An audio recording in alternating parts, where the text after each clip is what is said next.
I am Assumpta Oturo. Spotlight Africa, KPFK 90.7 FM, Los Angeles. And today, Monday, July 24th, I have the honor and privilege of speaking with Matthew Ehret, who is the director of the Rising Tide Foundation based in Montreal, Canada. Matthew Ehret is a geopolitical analyst, and today Matthew Ehret discusses the emerging multipolar world in the context of the second Russia-Africa Summit being held on Thursday, July 27th in St. Petersburg, Russia. When we start the interview, I will read a couple of sentences from Putin's article that was published across the African press, which I think at least gets across the correct spirit of collaboration which Russia wishes to have with their African partners on the reshaping the world idea. So we could talk a little bit about that too, and then within the context of the BRICS, the new economic architecture that's being set up with the BRICS, the de-dollarization, things like that. Thank you very much, Matthew Ehret, for this opportunity. I always enjoy speaking with you, and I appreciate your insight on what is happening in this global realignment of forces. What has been interesting is that both China, and you can correct me here, and Russia supported African liberation. And what was interesting then, that Africans struggled to remove the colonial yoke.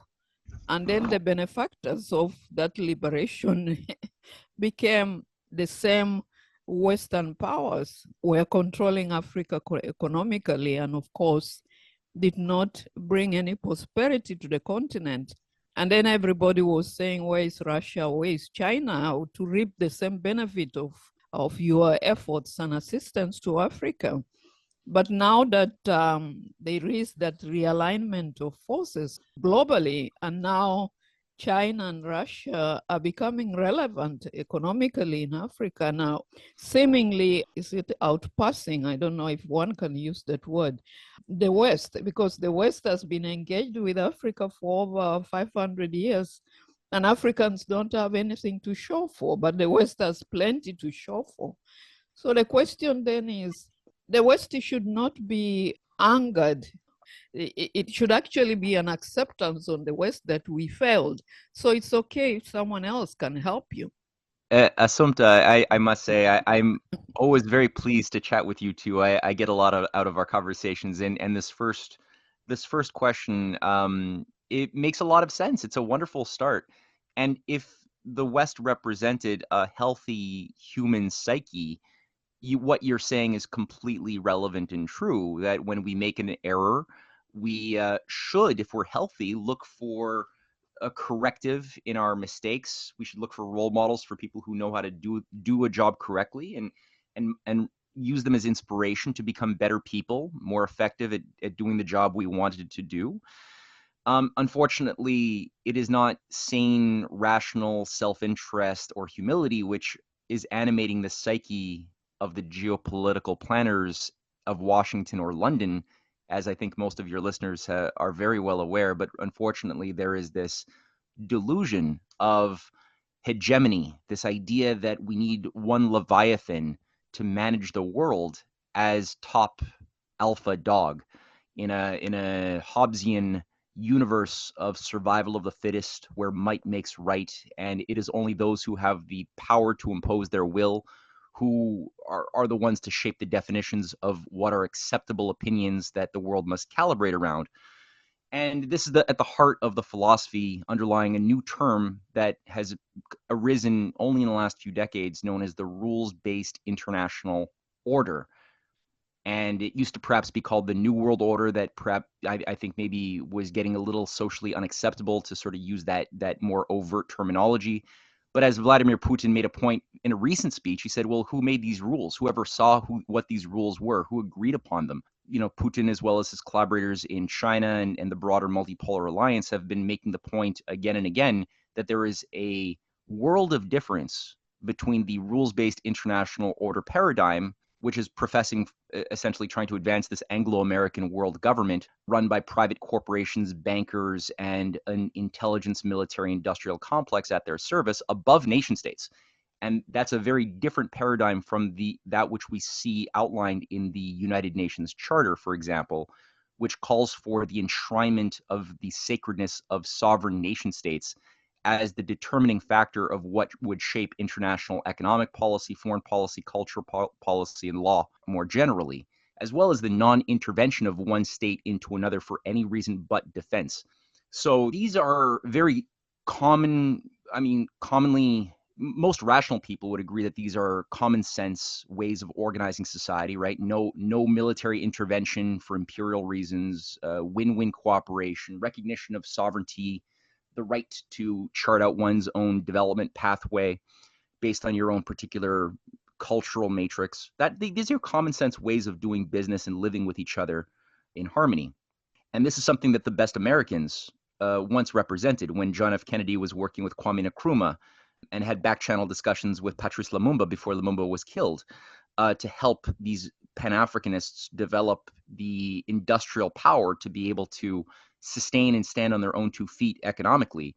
That was sabotaged, right, with the murder of many of these people, many coups d'etats launched by the CIA that was working against John F. Kennedy, destroyed that dream of what America could have been. And the next 65 or so years were just a nightmare, both for the world who was abused by this Anglo-American power structure, but also America itself. At the end of the day, we're seeing now that the collapse of the United States dollar, the banking system, the way of the basic quality of life that supports people, is the direct consequence of the decisions that were made 50 plus years ago to let go of a pro-industrial way of thinking and pro-harmony way of thinking about foreign policy, and instead go for this hegemony idea. So today, I find it ironic that Russia, China, other nations of the multipolar alliance are taking up the torch that was dropped by John F. Kennedy and are now saying, okay, well, let's pick up where we went wrong back many decades ago, and let's actually look at helping African countries instead of just burdening them with unpayable debts and conditionality-laced loans tied to the IMF, which has been common practice for many years.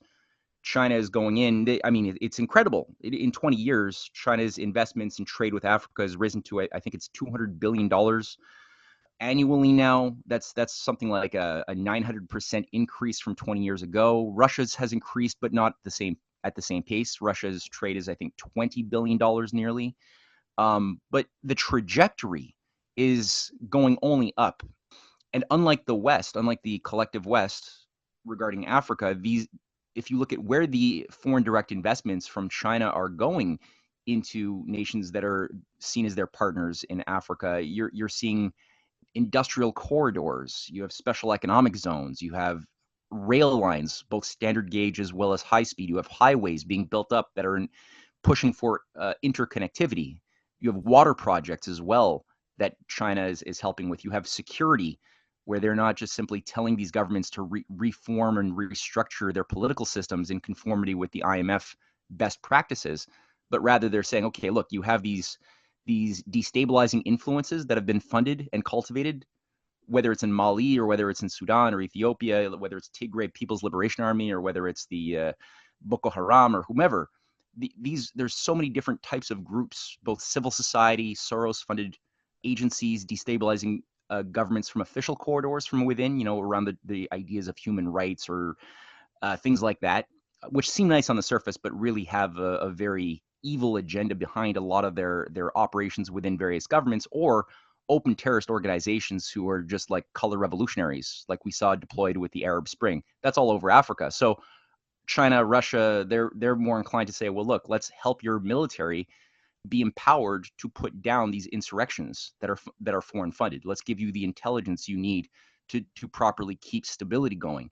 So that's a breath of fresh air for many African leaders who have just suffered from receiving money, but under the conditions that they become more incapable of self-government. And we've seen private corporations benefit vastly by just raping Africa of their cobalt, their other things, their gold, and all of the other diamond operations that are the remnants of the Cecil Rhodes legacy across Africa. That's been the trend, and now there's a different game in town.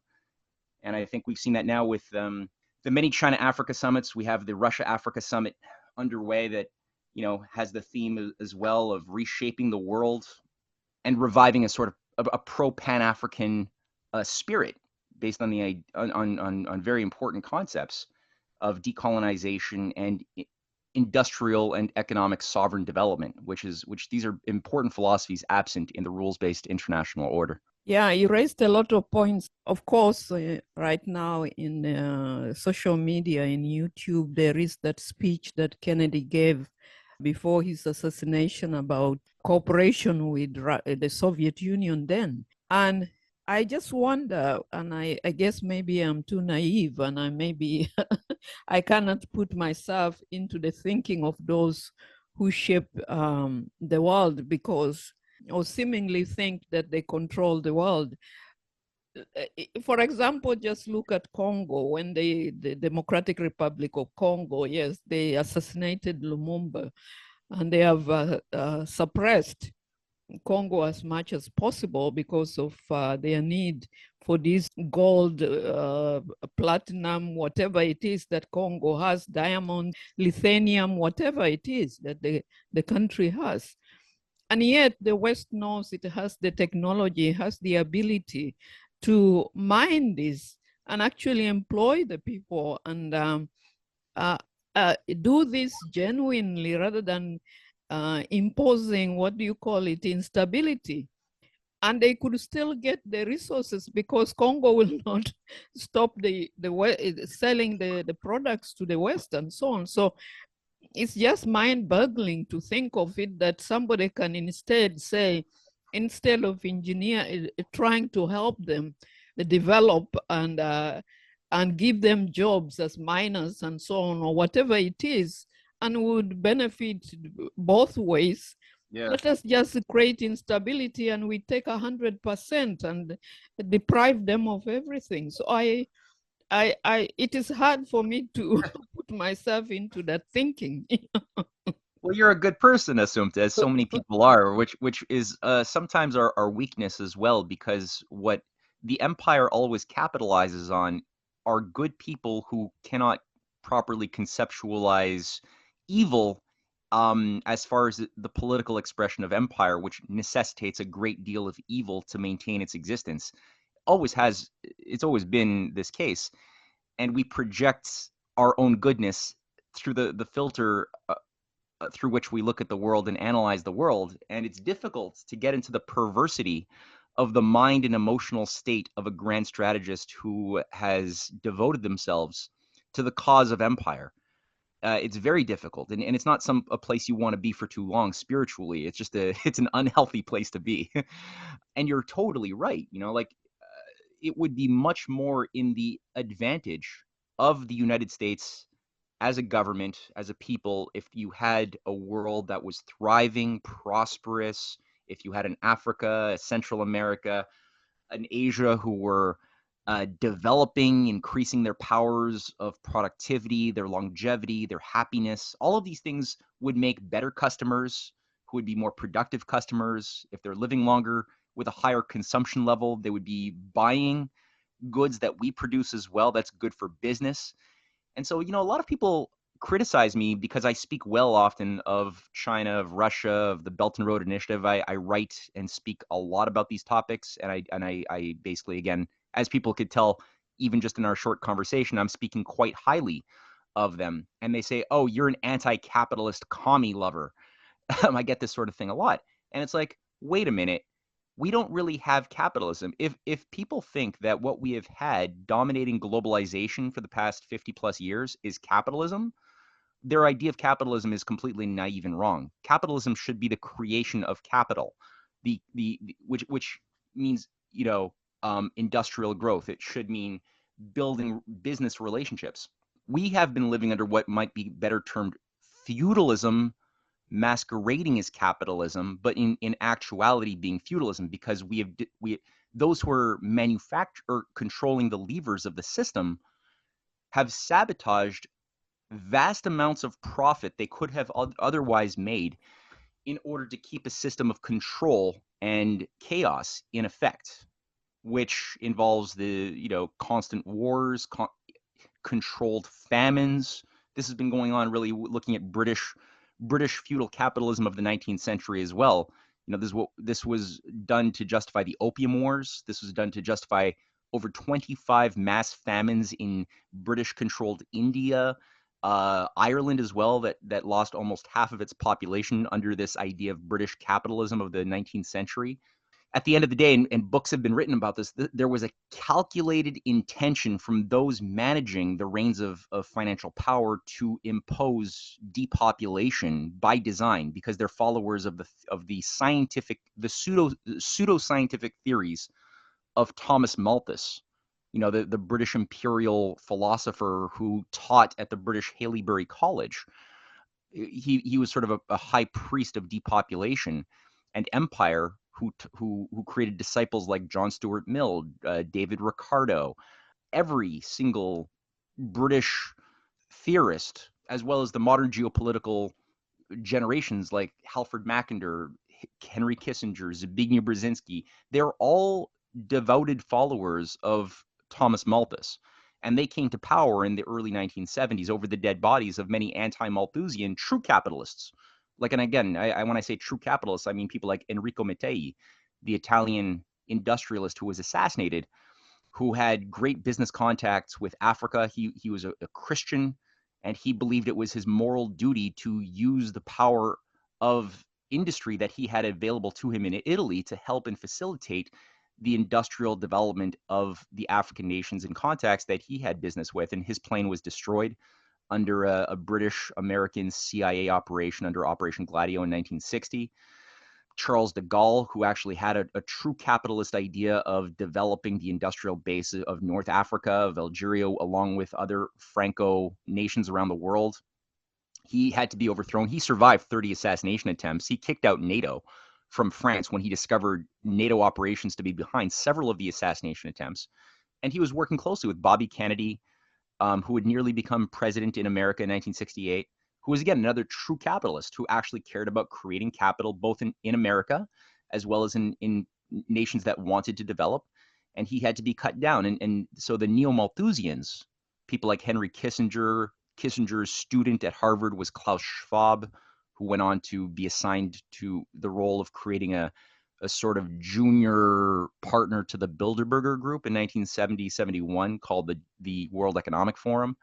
These are the creatures that took power and said, okay, we're going to take a new type of capitalism, which will be based on worshiping money through deregulation and what became speculation. So we'll be able to start justifying the flow of currencies through simply debt creation, and we're going to securitize debts. We're going to gamble on the price and the values of the debts that we insure. That becomes, you know, the derivative bubbles, which have overtaken the world GDP by a factor of 40-fold today. These are bubbles upon bubbles that are designed to collapse. That was the purpose of why they were put into motion way back in 1971. And the consumer society model, you know, the idea of Kissinger was, okay, we're gonna bring about a consumer society where people in the developed world will no longer produce for themselves. They're just going to consume and have ideas. And then people in the poor part of the world are going to stay too poor to consume what they produce, but they're going to be the productive class who will use outdated technology. They'll stay slave labor effectively, getting 25 cents a day, and they'll produce the cheap stuff for us.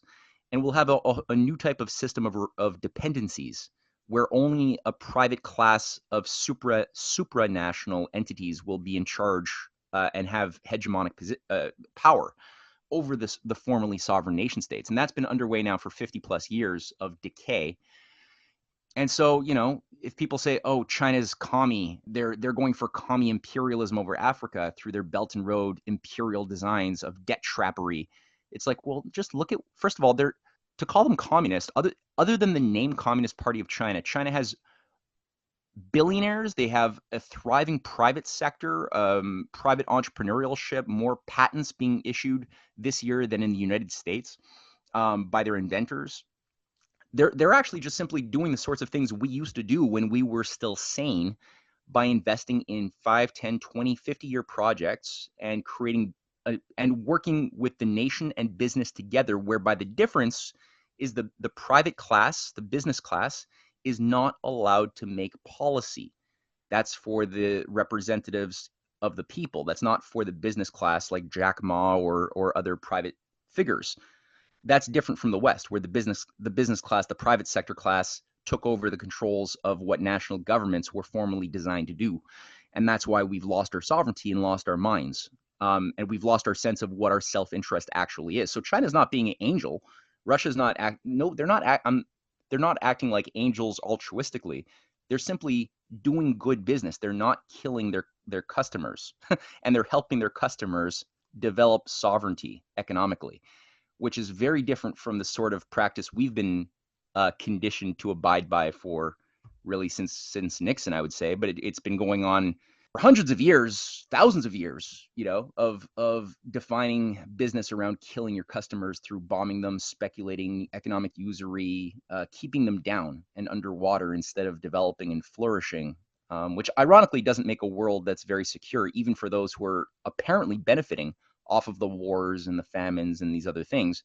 Even for them, even for those at the top of such a system, they don't ultimately benefit because it creates a world that is much more destable, that creates a lot of enemies who have a lot of good reason to hate them and want to destroy them, as we've seen, the case of Israel shaking. I mean, does Israel, they have a lot of riches, wealth, but do they feel more secure and at ease in the world that is the consequence of so much of their actions across the Middle East, Southwest Asia? No.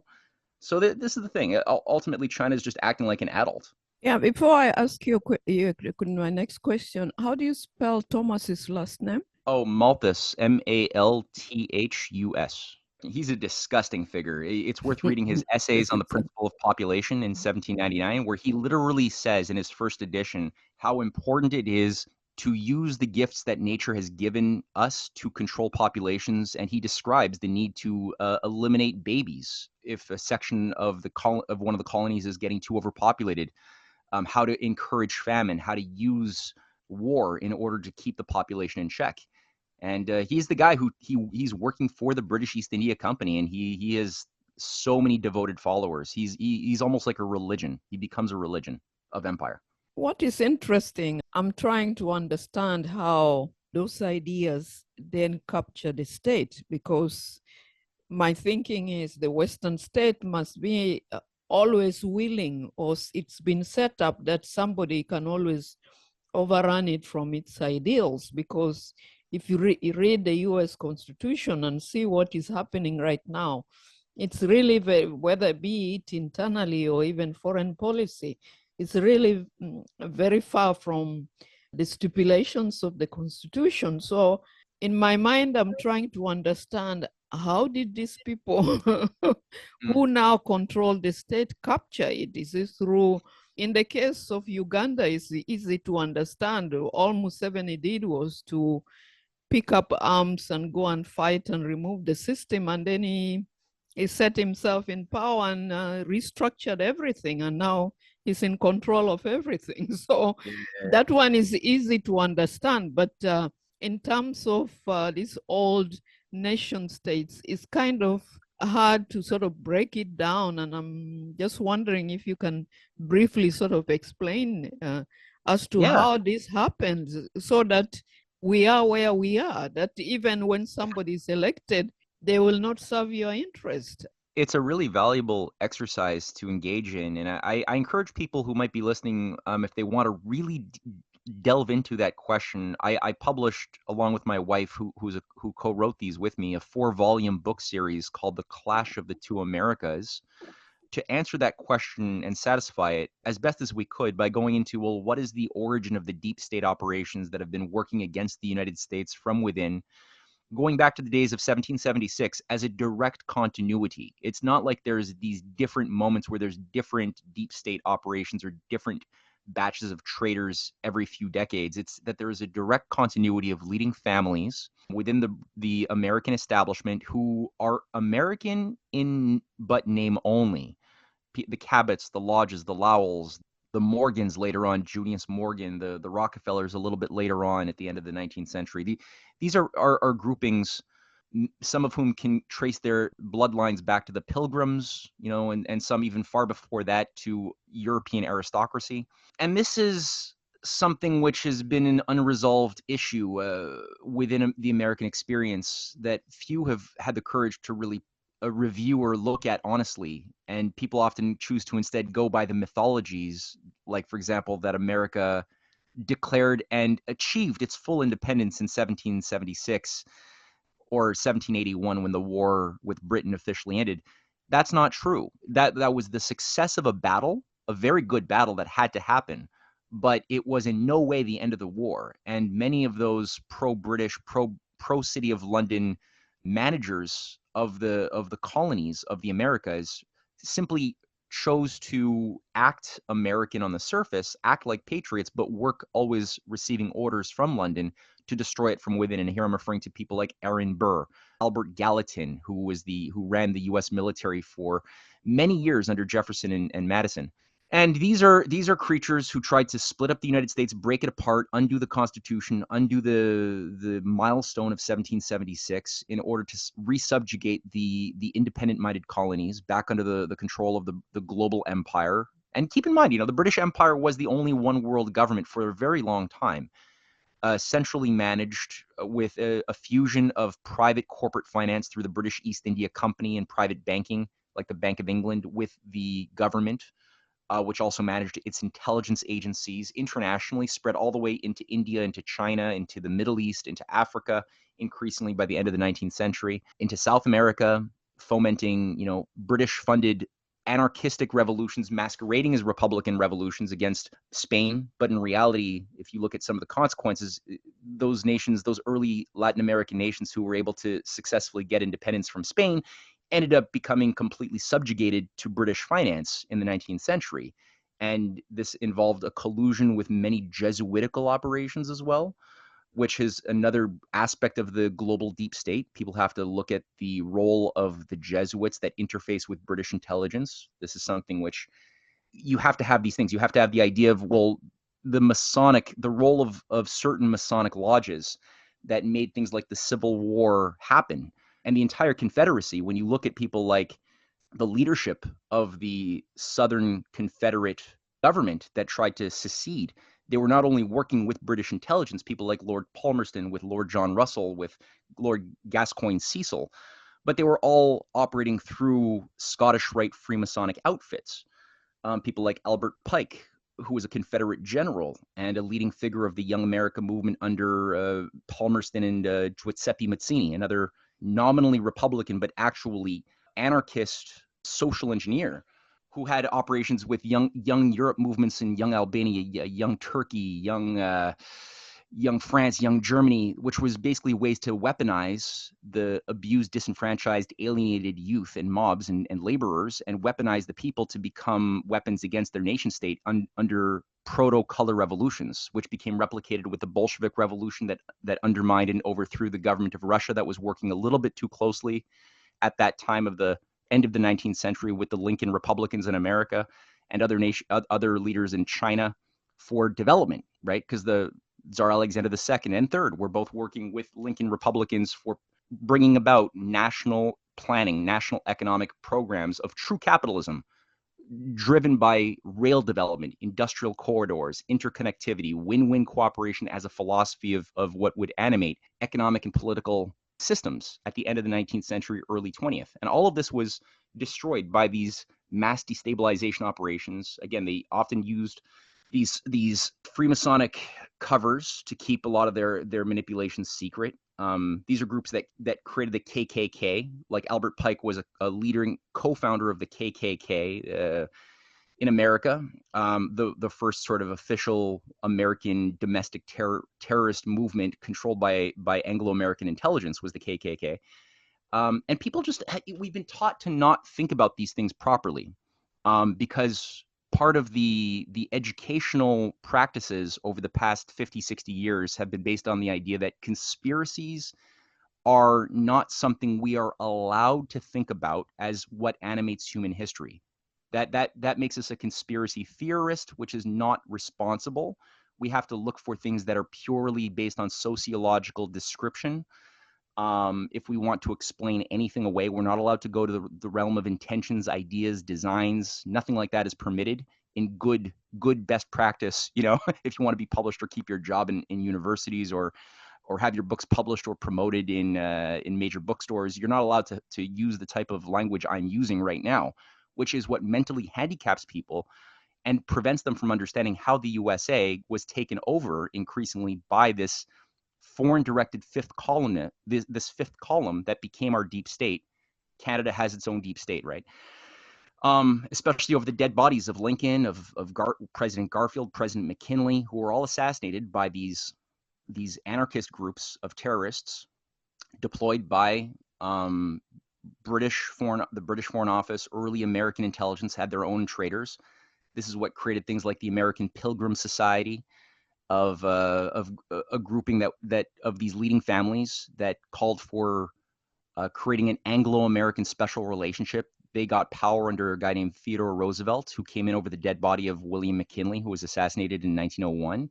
And the Pilgrim Society immediately took control of major policy-making functions of the U.S. government. They created things like the Federal Reserve, using their proxies in the Congress to pass the Federal Reserve Act. They're the ones who pushed to get eugenics, the science of racial purification, into state governments throughout the 1907 all the way to 1933 period, and continued. They're the ones who funded the growth of fascism in Europe. There were people like Prescott Bush, the grandfather of George Bush Jr., was the major financial backer of the rise of Nazi Germany and Italian fascism.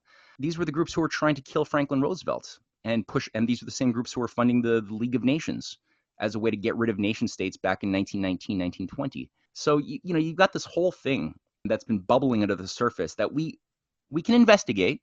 In many cases, many of these key agents wrote down their thoughts, their plans, but they have expected their victims to not have the wits to read their original writings, look at the policies that they did while they were in power, and put two and two together.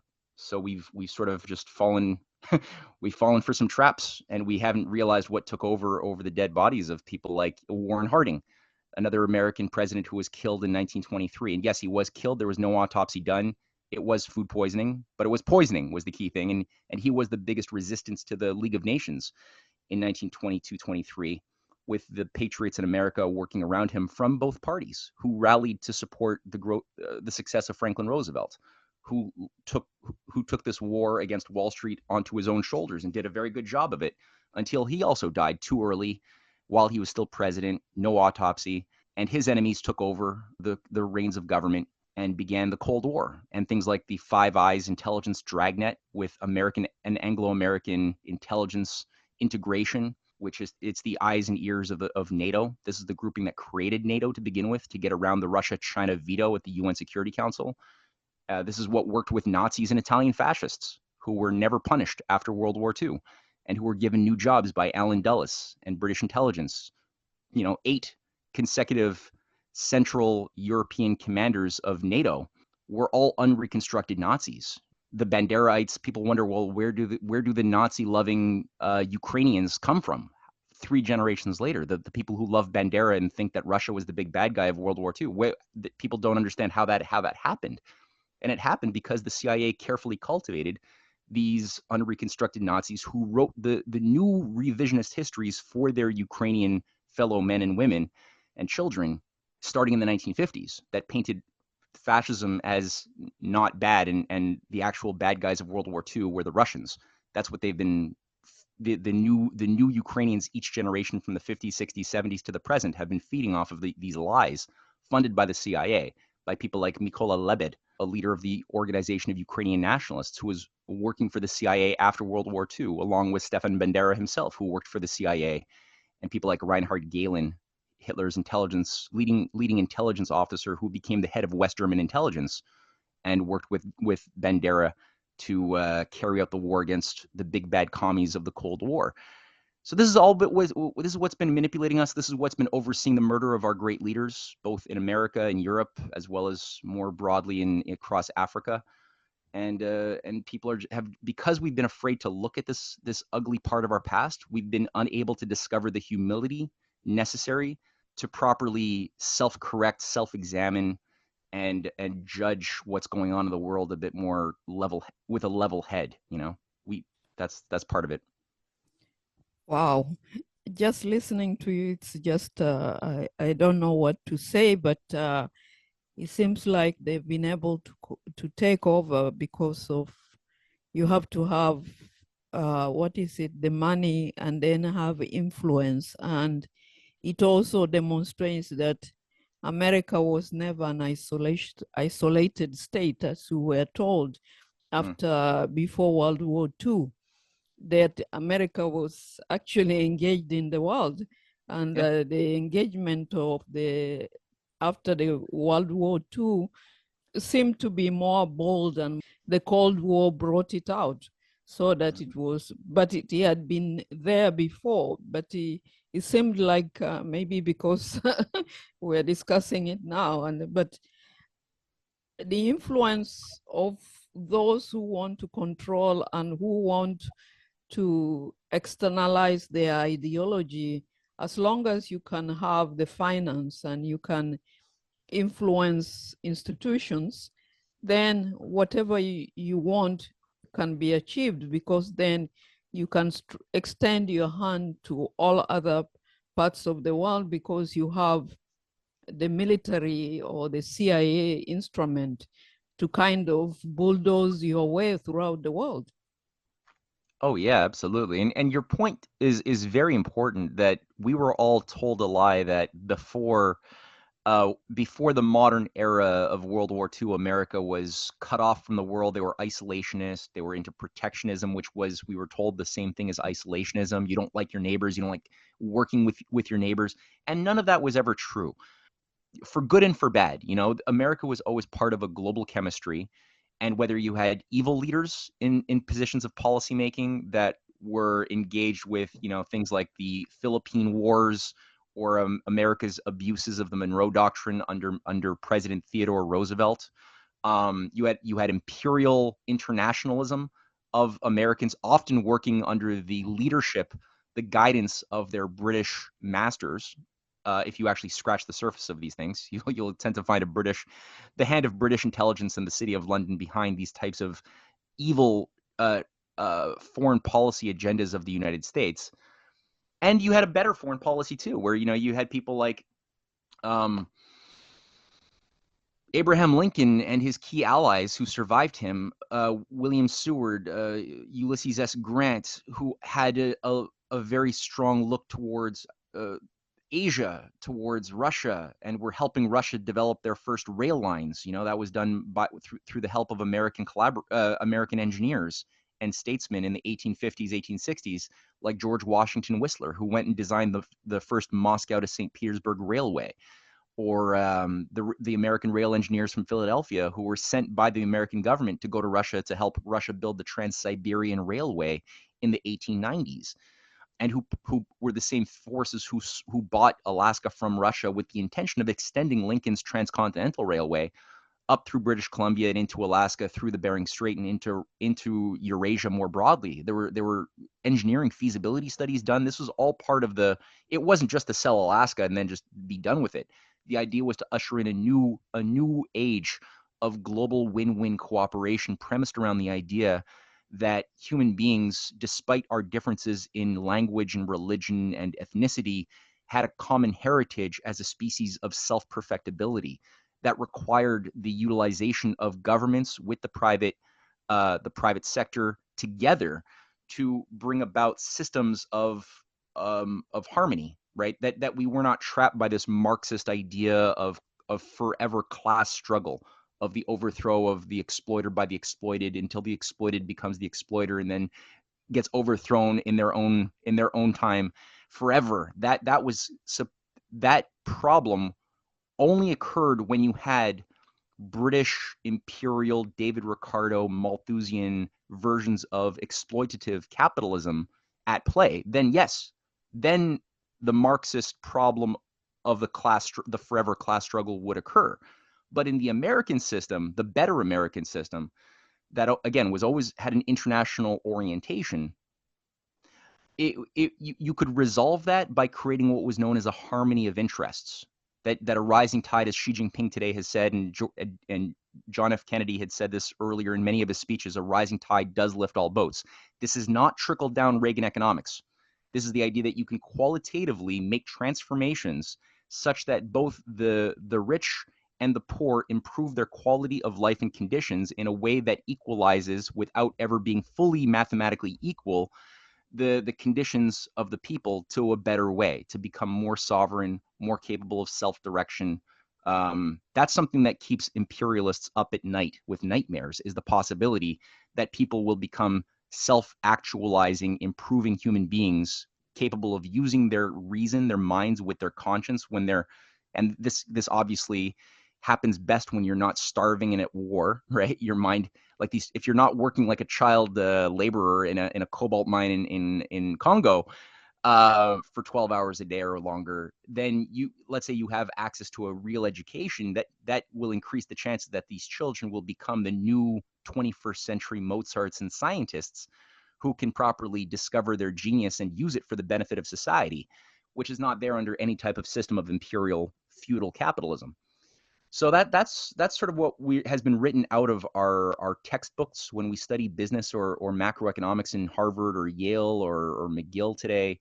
You don't learn about this better, sane American system of moral national capitalism. You're only taught the British variant, and students are told that that's what America always was.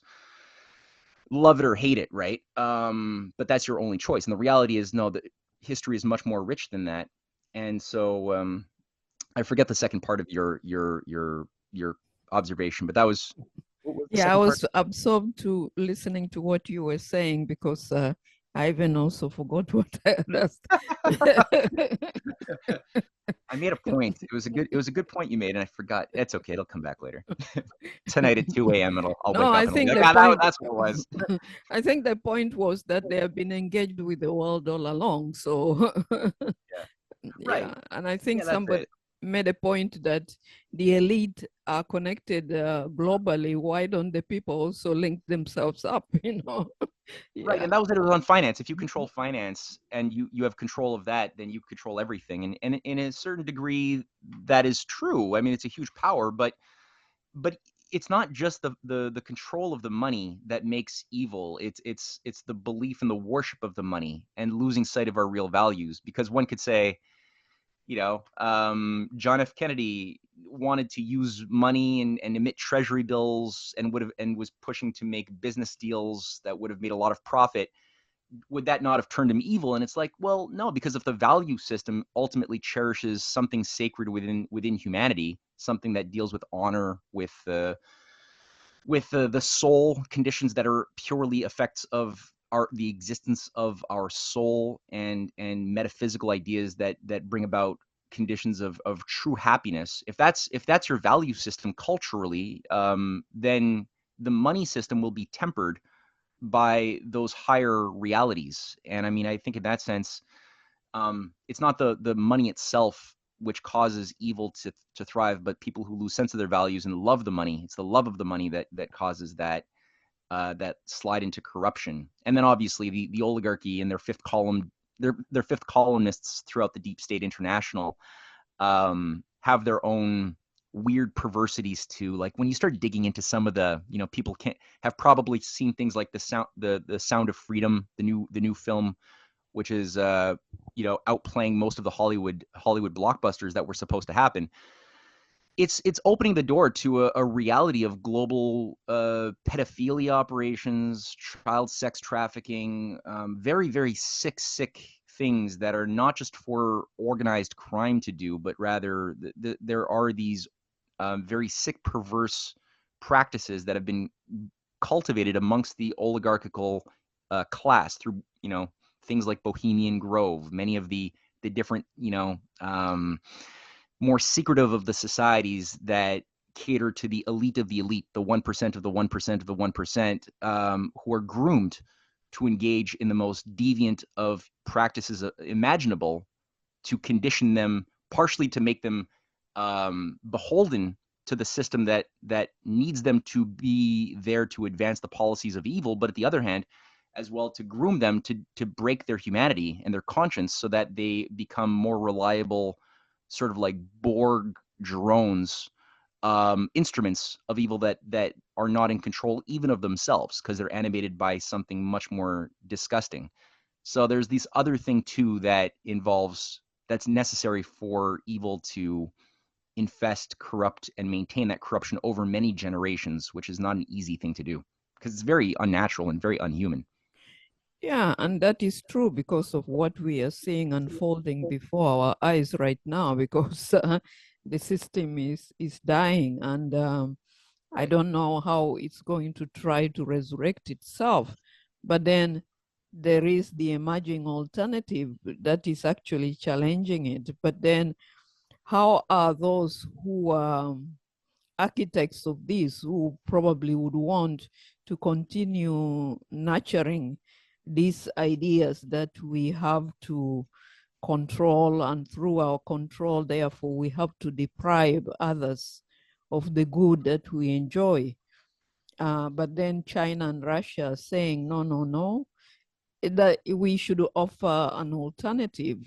But then people perceived it too, because when you talk to somebody in the West, China, Russia is always understood as being dictatorial because of the understanding that fascism, dictatorship, and undemocratic, totalitarian, and so on, all those isms are linked to this, because that is how they perceive communism. Because if you have a debate with somebody and say, have you actually read the Communist Manifesto, and compared to how it was implemented in Russia, then I mean during the Bolshevik Revolution, is completely different from what Marx read about. It is really Lenin's own interpretation of how to implement this in a system. Therefore, it's not as dictatorial as you think, you know.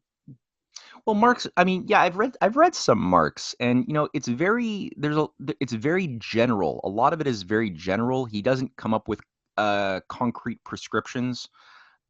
He says certain things that I disagree with, many things I disagree with, but some things I have to agree with, like his criticism of feudal capitalism of the British Empire is I think a very strong criticism. It's very thorough, and the need to increase the productive powers of labor. That's like a general fact, a truth that if anybody wishes to resist the depopulation lobby, they need to use the power of the nation state to cultivate and increase the productive powers of labor, of society, in order to encourage the new discoveries and the fruits of new discoveries in the form of new technological creations to be then applied to the productive process, so that we can have more people at a higher quality of life.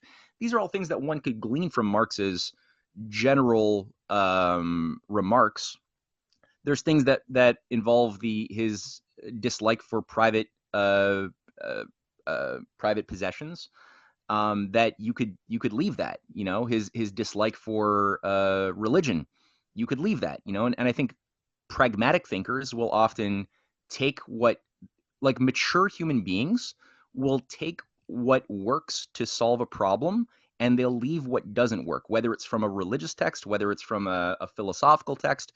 They won't just follow everything literally by the word in general if they're mature, morally pragmatic people. And I say morally because the word pragmatic has become very abused, and could be very evil at times too. So I say morally, if you actually are a principled pragmatist, you're looking for things which work to get the job done. What should the job be? Well, if you're in government, it should be to improve the quality of life of the people, improve their access to food, to water, to actualize their mind's potentials to be creators. That should be the best of every nation's leaders have tapped into that understanding and used their power to advance that reality. So we're in a situation where people have lost touch with some of these things, and overall, like at the end of the day, it was the so-called communists of Russia and China who were the primary reason why the Nazi machine failed to become the driving force of a new world order with a eugenics at the top under a banker's dictatorship in the 1940s. It was Russia that lost 27 million Russian people in the fight against the German Wehrmacht. It was, Mao's China, the big bad commies of China, who lost 10 million of their people fighting the Japanese fascists, who themselves were only in power and funded and weaponized because they had been given huge support by the British Empire already 50 years earlier. So, these are the commie evil fascists we've been told to hate, but they were the reasons why fascism failed to be successful in the first place. And when we actually look at the greatest evils done during the Cold War, the 80 years of hell that was the Cold War, 70 years of hell, it wasn't Russian and Chinese intelligence that carried out the most brutal of the atrocities, the assassinations of nationalist leaders across Africa and Latin America and Asia. It was primarily the CIA, MI6, and Belgian intelligence that carried out the vast majority of regime change, coup d'etats, assassinations of leaders, the cultivation of terrorist groups. These were things that were done in a calculated fashion by MI6 and the CIA and the broader Five Eyes. That's where Al-Qaeda comes from. It didn't come from a Chinese or Russian policy. This came from the CIA, from people like Zbigniew Brzezinski, who did Operation Cyclone that used U.S. taxpayer money to fund radicalizing madrasas in the 70s to create a quagmire for the Soviet Union to fall into a trap in Afghanistan. And that's where Al-Qaeda comes from. ISIS comes from, Boko Haram comes from, and continues to receive funding and logistical support by these things. Even many of the local so-called Maoist terrorist organizations of America, like the Weather Underground, or in Quebec, the FLQ, or in Germany, like the Red Brigades of Italy and Germany, these idiot Maoist, Leninist, communist terrorist cells that were launching bombs in civilian centers throughout the 1960s and 70s.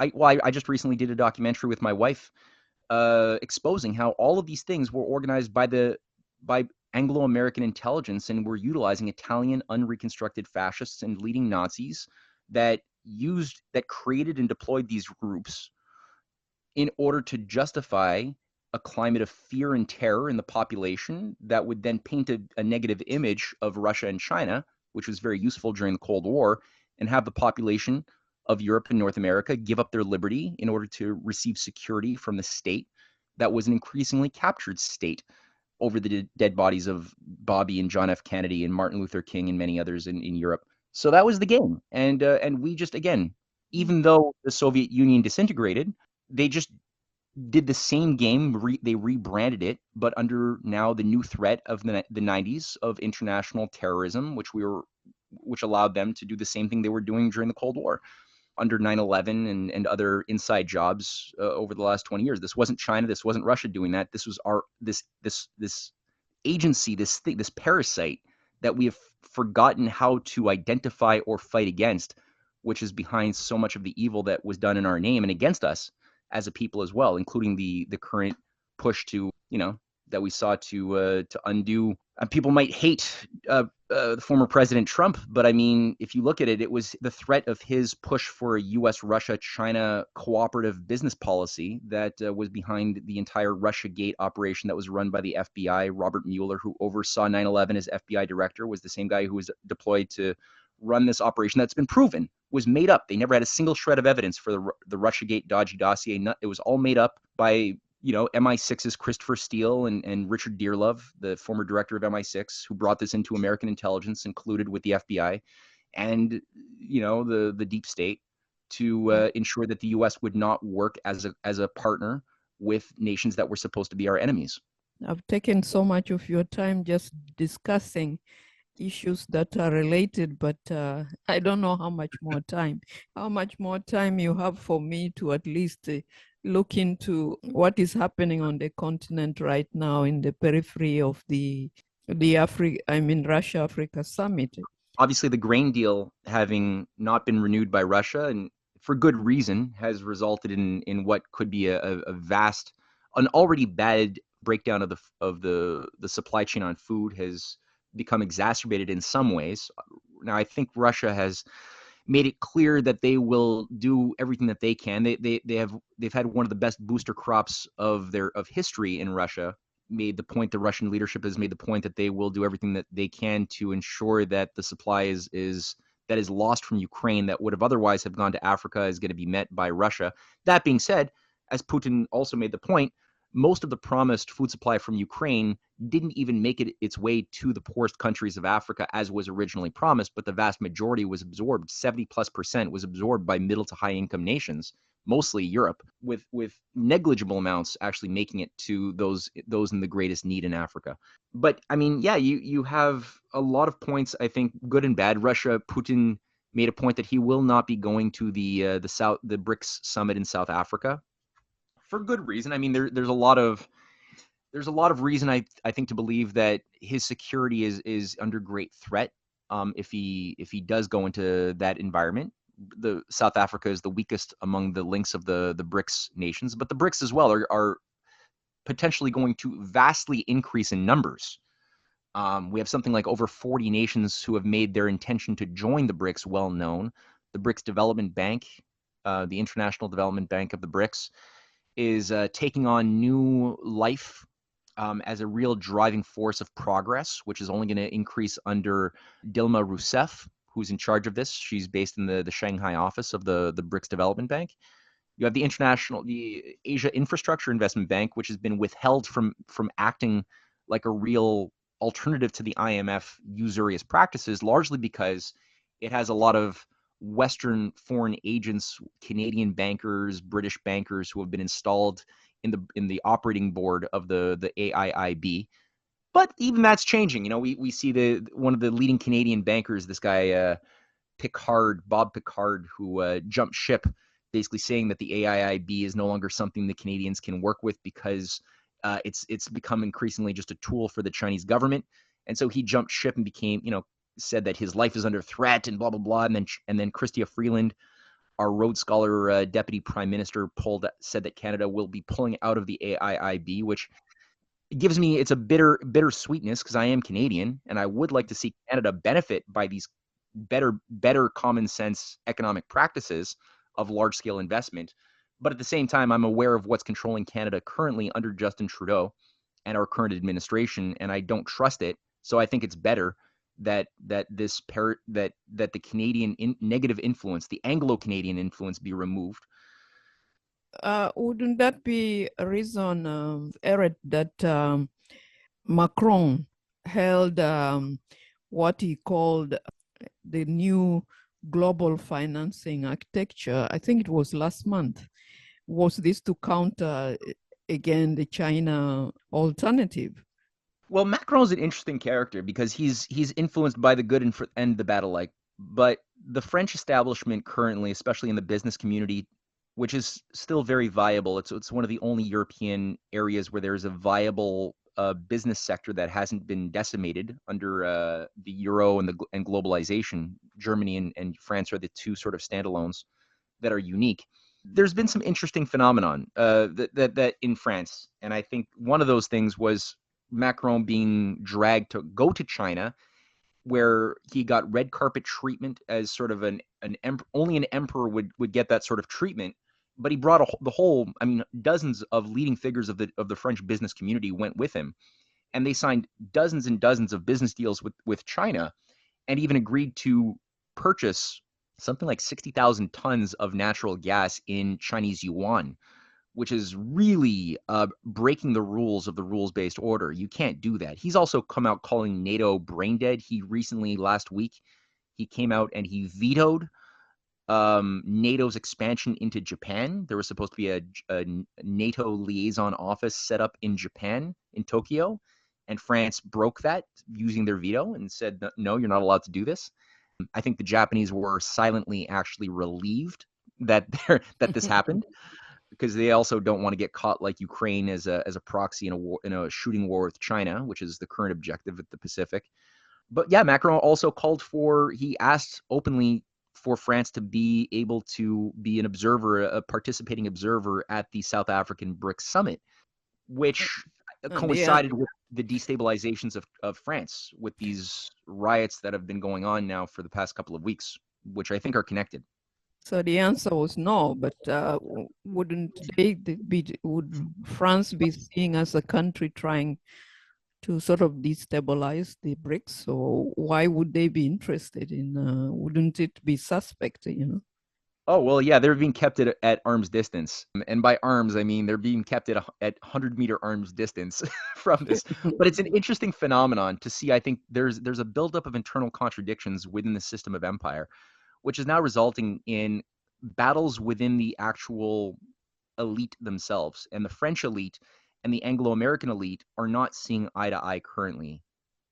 The especially the business class are many of the members of the business community that benefited by the age of globalization financially are being set up to collapse under the great reset meltdown, because the financial system was always set up in the early 70s to be a time bomb that would collapse. It was never meant to be a forever system, the way globalization was championed by some in the 80s and the 90s and even into the recent years. It was always designed to be a bubble that would pop like all bubbles do. And then the idea would be that was to be that, just like in the case of Germany in 1923, it was a planned hyperinflation that would destroy the German economy, that the shock therapy would then create a psycho-spiritual trauma and climate adequate that people would then accept what would be unacceptable in normal times, which is essentially feudalism, some fascist feudal solution that would promise them an ability to not starve anymore, feed their kids again, but at the loss of their constitution, of their liberties, of a lot of other things. And that was always the idea. So under that great reset idea, a big chunk of the European people, as well as business class, are not expected to survive. They're expected to be destroyed. And we see that with the sabotage of things like the Nord Stream pipeline that would have guaranteed vast energy supplies cheaply from Russia to Europe, as well, both Nord Stream 1 and 2, and the broader cutting off, the demands that Europe be cut off of China as well as Russia. This is going to destroy, it's going to be vastly destructive for France especially, but all of Europe. But France is one of the only places where you have a sufficient amount of power to do some resistance, despite the evil that France has done also as a neo-colonial empire under France-Afrique and all of these things. That they should not be trusted.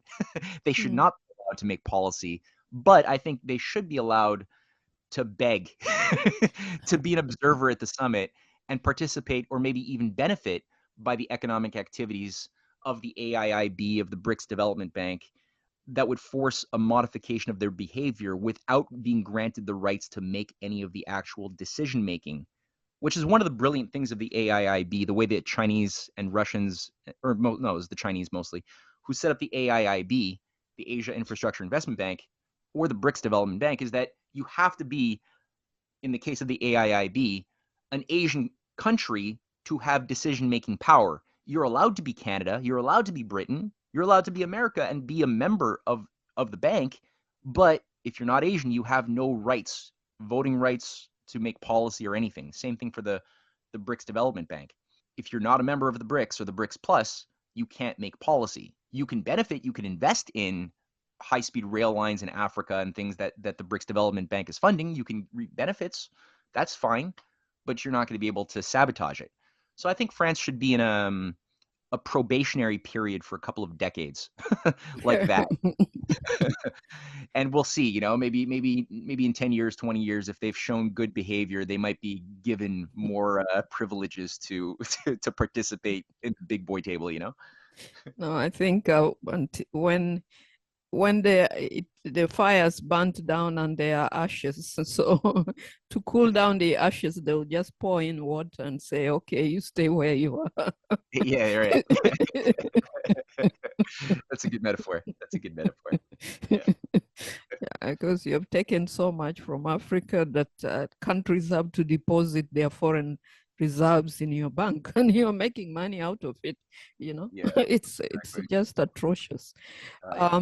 So you can't speculate on the meeting, but No, but I can certainly say that, I mean, um, having observed, I mean, I'm a close watcher of the multipolar alliance, and I've been following this for many years, and I could see a consistent awareness that the Western banking system is going to collapse, not a question of if, but simply when it's going to collapse. Some of it is based upon matters of human volition.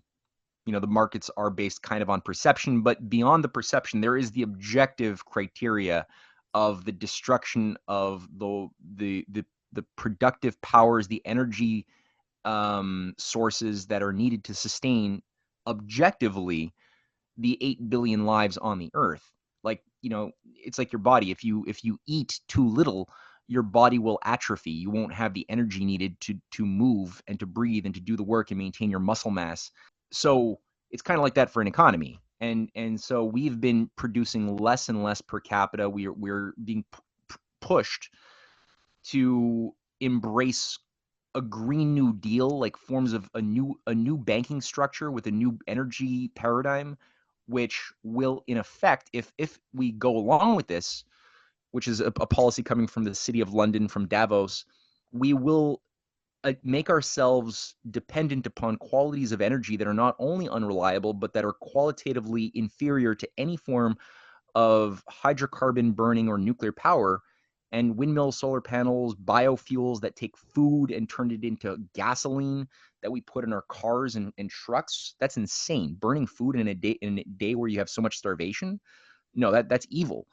But we do that in Canada and US and Europe, and they're shutting it down. Even the food production we do have, you know, you have 30,000 Dutch farmers are being set up to be destroyed currently under the current program of decarbonization of farming, the shutting down of nitrogen and other fertilizers, which are banned even in Canada. There's a commitment to ban 30% of our fertilizer use by 2030, which is going to shut down 30% of our agricultural output as well.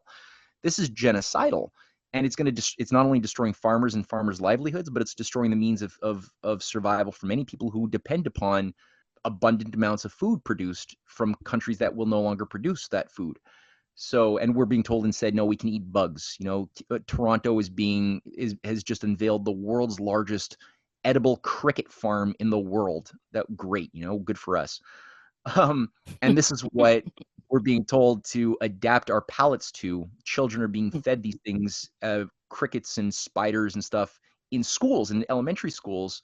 They cover them with sugar and stuff at first to get over the psychological barrier of eating these things. But this is part of what looks to me like a very sick change in human civilization's norms around something which is masquerading as saving nature or stopping global warming, but in reality is more of just a new eco-colonialism. And the version that we see coming out of like the IMF, the World Bank in Africa, they want to build things like the what's it called, the global green gateways to build. You know, they're basically saying, well, let's fund Biden. He's saying let's fund $700 million for building solar panels in the Sahara Desert and the Middle East. And ultimately, what's this going to do for the African nations? Well, one, those solar panels are not going to give you the type of heat density required to sustain industrial civilization. You can't have heavy industry with these things. You don't need educated workers to maintain them. You just need people like who have the mental activity of like a squeegee, somebody who could just squeegee them to keep them clean from the sand every couple of hours. That doesn't require cognitive improvement. And then ultimately, is the energy going to go for African needs? Barely. No, most of it's going to be exported to Europe to replace the so-called lost energy from Russia. It's insane. It's really a policy that has no future. And I think people who still have an ability to use their brains a little bit can see that, and when you compare it to the way Russia and China are thinking about economic, energy, security, foreign policy, it's a breath of fresh air comparing the Eurasian approach to all of these things versus the transatlantic.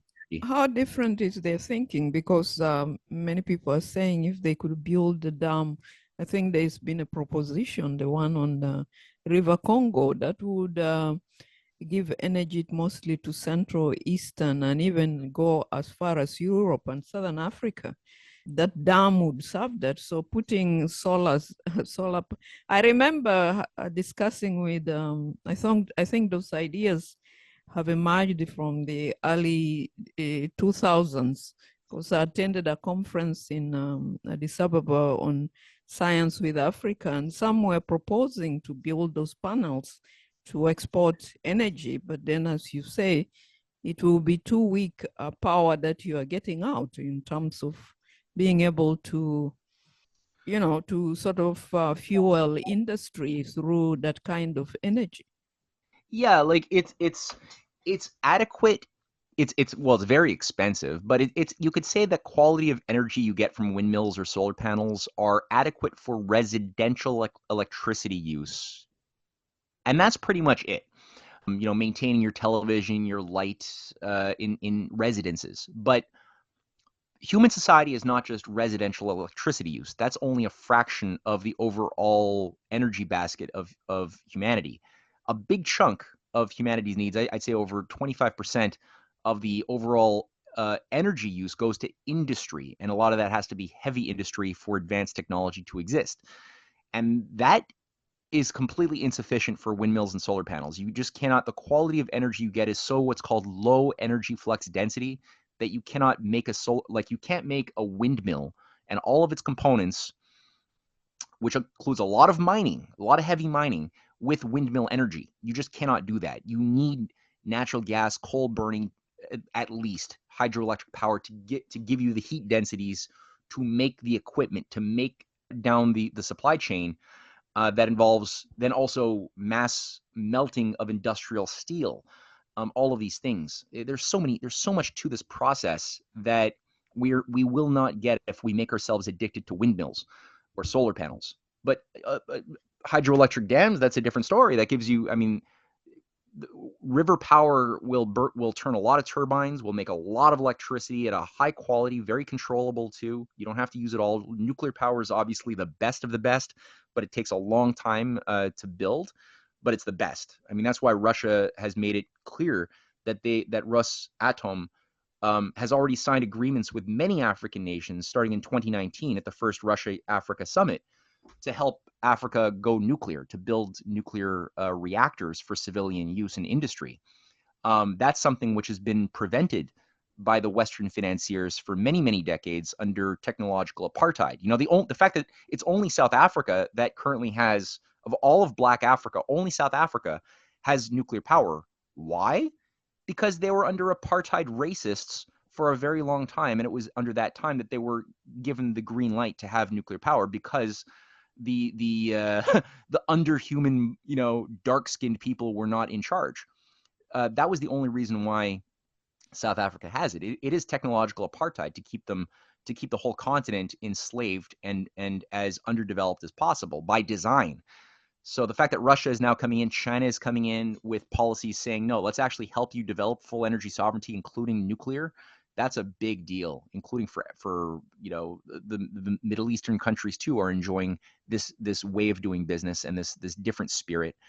But So then what will happen to the nuclear waste? Because that's an unresolved issue. If it's all actually this, not as bad. It's not as bad as we're led to believe. Like if you look at it, there's several ways to deal with this issue of waste. Burying it is the cheapest, stupidest thing in the world. We were closer under Jimmy Carter to closing the nuclear fuel cycle. That would involve reusing about 98% of the spent fuel that we currently bury. It's still radioactive and thus usable, but it needs to be reprocessed. And the U.S. Atomic Energy Commission was very close to closing it. And Jimmy Carter, under the guidance of the Trilateral Commission that had taken control under David Rockefeller and Henry Kissinger and Brzezinski back in the early 70s, they canceled it. James Schlesinger, who was the former Minister of Energy of the U.S., played a key role in canceling it. And they also, at the same time as they were canceling the aborting the closing of the fuel cycle, which would have also involved fast breeder reactors, they were also canceling things like the investments into fusion energy development. And fusion is where we really should have been for the last decades, but it has not progressed nearly as much as it should have because of sabotage. Sometimes leading fusion scientists are assassinated. And more often than not, what we see was just the defunding so that the scientists were not able to build the prototypes that they needed to build to test their ideas. And they were induced to get old and die out, demoralized, And we were always told fusion is always going to be 30 years away forever. So forget about it. It's a delusion. So there was so much sabotage. But Russia and China, like Russia has fast breeder reactors. India is developing they have one of the biggest thorium deposits of the world. Like 1/3 of the world's thorium is located in India, which is moving towards dual use. What's called not dual use. Sorry, it's called liquid salt thorium reactors that are meltdown proof, that allow for the reprocessing of spent fuel, especially if you have fast breeders. And China has built the first prototype functionally in the Gobi Desert of molten salt thorium reactors. They're also building several different designs for fast breeder reactors. So yeah, you can reprocess all that spent fuel, and what little you cannot reprocess, you can use for medical isotopes and other things that involve non energy but industrial and medical usage, or just basic. Yeah, you don't have to bury any of that fuel. It's all fraud.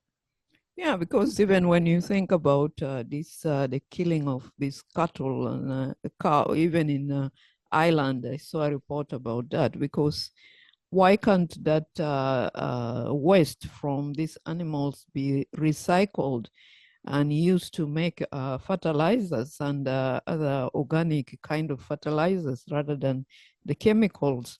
Because that would then remove the excess nitrogen that they are talking about. And even one wonders, when industrialization happened, when nobody even thought about how do you filter that those gases that come out of the burning of coal or whatever it is, how do you redirect it so that it could be used for something else? Then maybe that would remove excess carbon. That is just like in the cars, we are forced to have certain filters to minimize in your exhaust, to minimize how much gas is coming out of, those Oh yeah, the carbon emissions, and yeah. So, yeah. so it would have been the sort of the same kind of things, rather than slaughtering two animals. And I think you can still raise the cattle instead of using chemicals to make fertilizers. Use that as a way, because most of us, my people are pastoralists, and therefore the cow is very precious. Mm-hmm. But then they used that dung for different things, and therefore it was not something that was dangerous to the environment because it was reused. You're thinking like a creative human problem solver, and they don't want that. They want us to think about just the problems. They just want us to focus on problems that have no solutions, so that all we are left to do with our minds is to fit ourselves into the little cage called solutions that are given to us by those very same arsonists who created the fire to begin with. And what they'll often say is, "Oh, look, there's fire burning down our village." Well, this wouldn't be happening if we didn't use fire, right? So they get everybody to become afraid of fire, and at the end of the day, we're all of a sudden championing shutting down fire, as if fire was the problem, and we're ignoring the arsonists who have been running around lighting all the buildings on fire. So there's so many solutions. I mean, so many of the things that we've been told to be afraid of are actually not worth being afraid of. Every human problem has a human solution if we just give humanity the chance to use our minds creatively and properly. We can overcome all these things. It seems like it's inevitable for multipolar world to happen, whether the West likes it or not. I think so. I mean, my only point of concern is the possibility that some factions within the elite, and I hate calling them the elite, but they call themselves that. Let's call them the parasites. Some factions within the parasites are crazy enough in their desperation to maintain their delusion of hegemony to launch the nuclear weapons arsenals, to kick over the chessboard in that kind of a way, which I that's my only point of real trepidation. And I so far I am so impressed with the leadership of China and of Russia and of Iran, who have maintained sort of a just the most incredible use of temperance and Zen patience that I've ever thought imaginable. It's quite astounding that they haven't fallen for the baits. They haven't generally gotten sucked into the traps that have been set for them in general. So that's good, and I hope that the wisdom of the statesmen of Eurasia continues to. I hope that they continue to be the adults in the room at the end of the day, who simply, and there's a meme going around on social media where the FBI, it says the FBI has discovered a recent agenda by Xi Jinping, which is to sit back and wait for the USA to collapse. Yeah, there's a lot of truth to that. I think that they know that the Western system is a giant illusion, sitting on a bubble of a bubble of a bubble of nothing, and it will collapse. And the question is, who will be in a position to influence the new multipolar system that will be built around a different idea of value than the one that we've been living under for the past 50, 60 years. And I'm hoping that we have the moral fitness within the West to find and organize ourselves in such a way that we can become partners in that new system instead of still somehow treating it like it's a bad thing.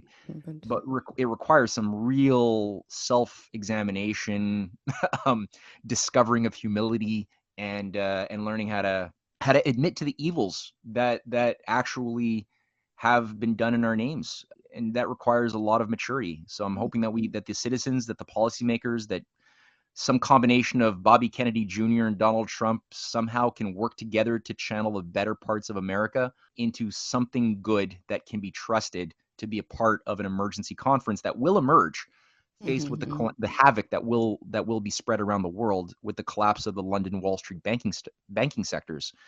And we have to go to that conference with the members of the BRICS Plus community and others. France will hopefully be still begging to be allowed in the door. So will Canada. Canada will be begging too. I'm sure there will be a lot of them outside the door, and Britain will be there too. So. Well, even if there be, I think it was Seneca, right, who said that fate leads the willing and the unwilling drags. Well, I think Africa is, with what I'm seeing with the rise of Pan-African spirit, and there's so many things involving the free trade, the Continental Free Trade Agreement that went into effect. It's still growing. There's an alternative payment system, an African payment system, which is now online, which is allowing for the settlement of trade with African currencies. There's rail development, and there's a need to develop things like the Sudan, what's called the Jonglei Canal, which was being discussed up until a year and a half ago by leading figures in Egypt and Sudan, as far as turning the Sahel into a real breadbasket and developing food sovereignty. Desalinization projects have to go ahead faster. Ethiopia has done a lot of good with the Grand Renaissance Dam, even though it's being stalled a little bit. But there's been the recent fillings, or the recent filling was supposed to go ahead like a week ago. They stalled it till November, December for geopolitical reasons. But all that's to be said. These are wonderful milestones that, I think the current crisis is going to allow a lot of these things that have been held back for decades to accelerate fast, including the hydroelectric dams that have been planned out since the 80s for the Congo River Basin to channel, parts of that water runoff, I think 5%, through a 2,000 kilometer canal to refill Lake Chad. It can't happen under the age of globalization where the IMF and World Bank are in control. But if you have the collapse of that system and the emergence of this new spirit being led by the Multipolar Alliance to facilitate and create a new business environment around where these types of projects become possible and feasible and even rewarded, we can do a lot of good with that type of new paradigm. So I think Africa is generally a bright future, but there's still a lot of arsonists lighting fires, whether it's in Sudan right now or whether it's in Ethiopia or beyond. There's all sorts of fires still being lit, unfortunately. And you were going to talk about that, to talk on the geopolitical aspect of it in terms of the conflicts. And we all know, of course, the wars in the Sahel were engineered, and I think the whole plan was, let's destroy Libya and then we'll unleash the, the jihadis into North and Central Africa. I think that was the plan. And then, of course, in Mozambique, of all places, Mozambique too. And of course, the DR Congo is constant because of the fact that all you need to do is continuously finance Rwanda, and Rwanda can reinvent insurgencies. This time is the M23. Before that was something else. All this need to change, and I think the US probably needs to now to rethink its policy, because I don't think the Congolese will say no to them importing the lithium. Also, I think the only problem is that it is the fact that they would rather, sorry, Matthew Ehret, is that they would rather have it 100% rather than getting 50-50, on equal basis. I think that's where the problem is. No, absolutely. It's entirely conceptual. It's almost like a more it's a form of imperial pseudo religion where they are religiously they're religiously committed to their idea of the world order being the way it should be, centered around a master slave construct, which is incompatible with, I believe, what is written in natural law that demands that all human beings are created equal, made in the image of a creator, depending on what name you give God. But I think that is something that all of what we find with the good ecumenicism historically is that people can work together even if they've got religious differences based on their common humanity and the belief in a soul, in justice, morality, these universal values that allow us to work together for children's benefit and against evil that shares a common characteristic, whether it is wrapped up in a Islamic or Jewish or Christian or atheist, whatever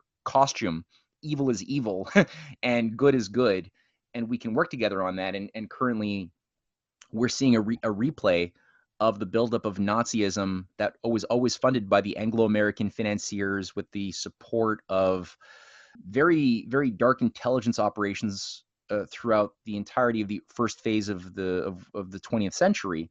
That replay for a one world government with jurisdictional authority of certain fascist regimes of Japan that would carve up a big chunk of Asia as a slave colony, and Germany that would carve up a big chunk of Russia and Central Europe as their slave colony, and Europe and Britain that would have their own jurisdictions and the Anglo-American establishment that would have their own fascist jurisdictions of North America and India as their slave colony, and everyone would carve up Africa and the Middle East together and use them as their slave colony.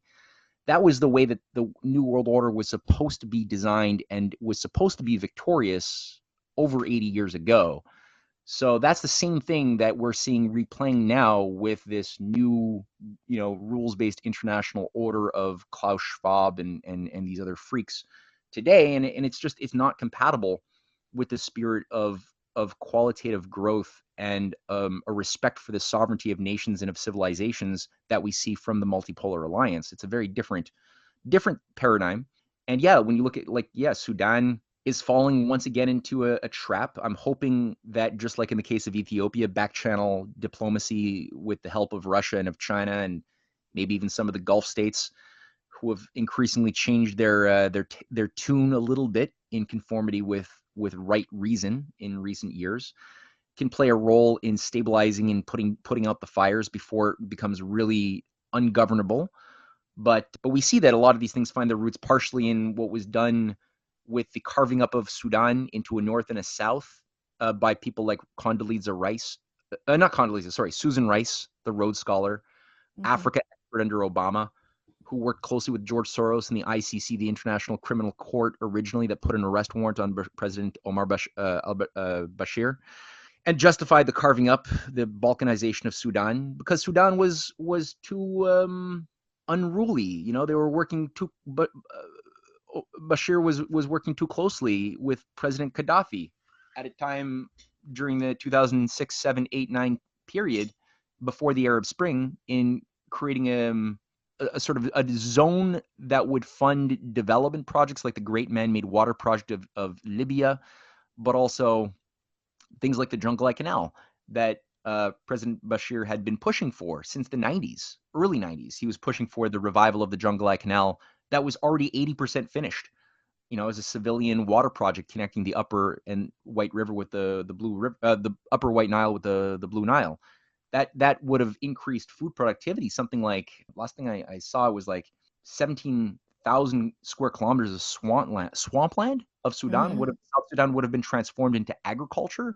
It would have moved like 25 million cubic meters, of water up into Egypt, which would have alleviated the water crisis that is currently still pressing. And it would have created an industrial renaissance driver for all of Sudan and the Horn of Africa, which has been, so that was sabotaged with the original outbreak of civil war in '83, and it was being revived, and it was being revived again even after the coup.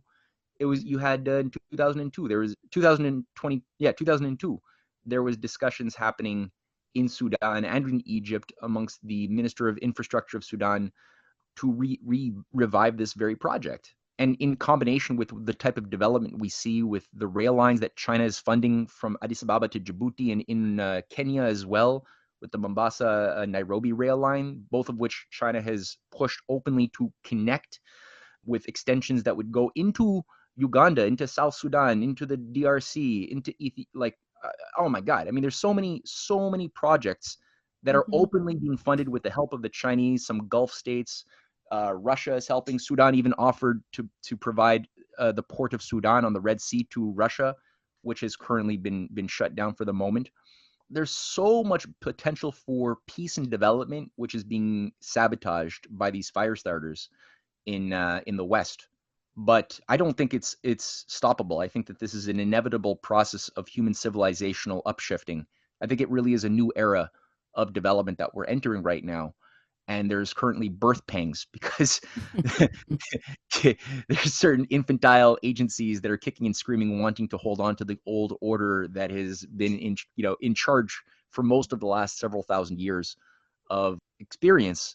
Humanity is still a young species, but I do believe that Russia and China, when they called for the ushering in of a new era, and I think Africa, the African leadership, is currently hungry for this, as are many of the nations who have been abused by the imperialists of the Anglo-American axis. I think we are there. I do believe that. Yeah, the thing is that all of them, including even Russia and China, have been abused by the same system. So there is unity and better understanding of how to deal with the abuser. And I think the abuser knows that, and it's a lot. So I guess we'll have to talk soon again after the meeting next week. Absolutely.